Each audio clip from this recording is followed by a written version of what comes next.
वसईच्या कामण येथे एका स्टुडिओच्या परिसरात शेडला आग लागली आहे।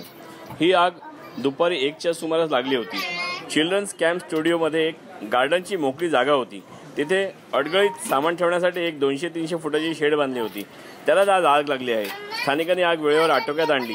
वसई विरार पालिकेच्या अग्निशमन दलाच्या जवानांनी अर्धा तास उशिराने पोहोचून आगीचे कुलिंगच काम केले। आगीचे कारण मात्र समजू शकत नाही। विशेष म्हणजे आज शुक्रवार असल्याने त्या परिसरात वीज नव्हती, त्यामुळे आग शॉर्ट सर्किटने लागली नाही। कामन इथे आता आग लागली होती, ती आग आता आम्ही पूर्णपणे विझवलेली आहे आणि त्यानंतर फायर ब्रिगेड तिथे पोहोचलेला आहे। फायर ब्रिगेड पोहोचल्यानंतर आग पूर्ण आटोक्यात आलेली आहे आणि या कामन परिसरामध्ये नेहमी बघतोय मी फिल्म सिटीला आग लागते आणि आजूबाजूला पूर्ण इथे आग लागतात। याची नेमकी कारणं ती शोधायला लागतीलच।